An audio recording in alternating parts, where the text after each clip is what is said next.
This is a video for supervisors about quality and their responsibilities for quality.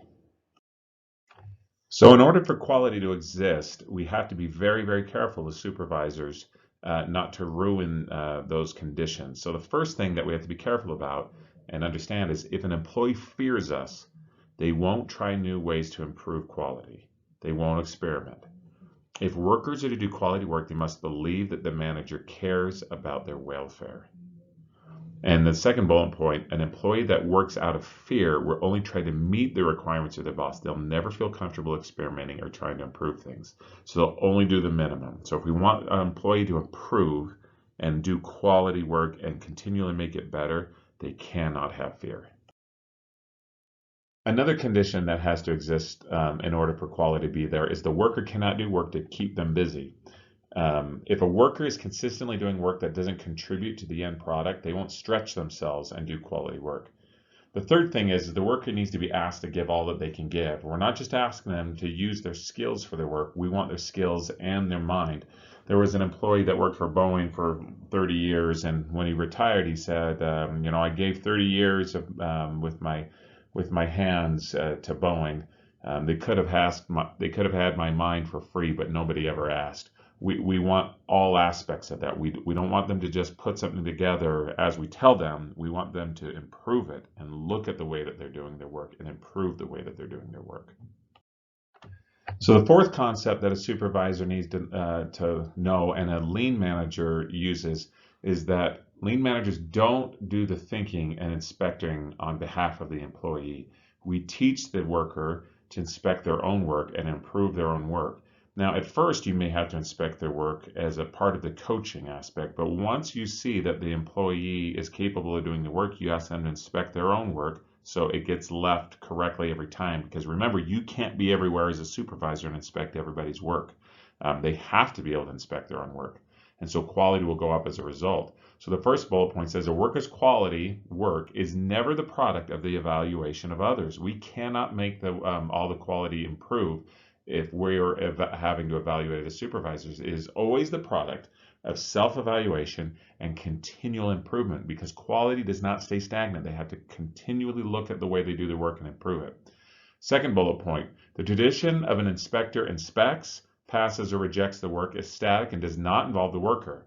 So a lot of companies just have inspectors. We got to get out of the mindset of having people who do the work and inspectors inspect the work. The worker needs to be able to inspect his own work.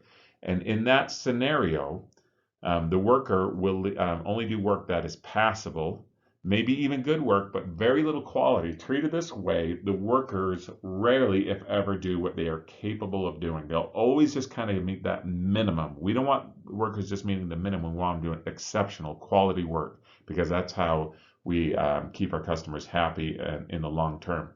Third bullet point, the idea that quality is conformance to standards is only accurate if the workers themselves have a role in setting the standards, and if they are encouraged to treat these standards as temporary in the sense that they can always be raised.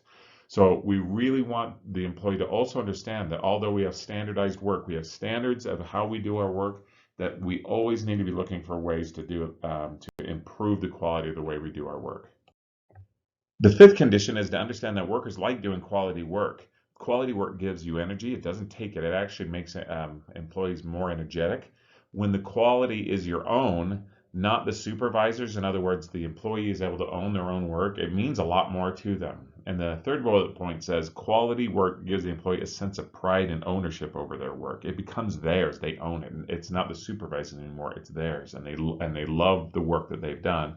And they can look back fondly on the work that they've done. And they want to do quality work as a result of that.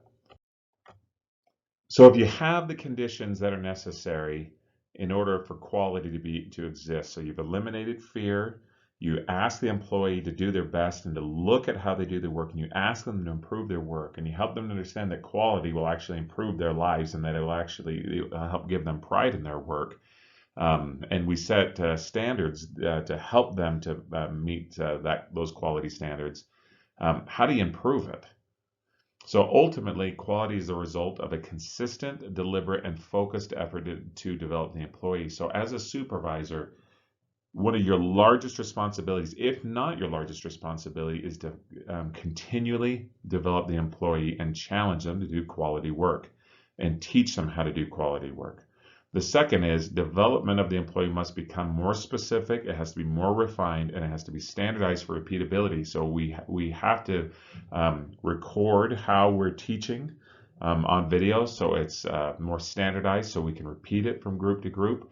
The videos, we want them to be specific so they teach well, so we know what quality looks like and refined. And then when we go out and we teach on the job as a supervisor, you want to make sure that they're following those small details and holding the rope tight at all times. So the supervisor really is going to be, you guys as supervisors, is going to be the biggest part of what you do is teaching, training, being out there on the job, developing the employee, and then empowering other crew leads and those type of things to be working with their crews so they're developing the employee. We want to be a training, developing, teaching atmosphere at all times, and that's how we can, as supervisors, get quality to go up in the company.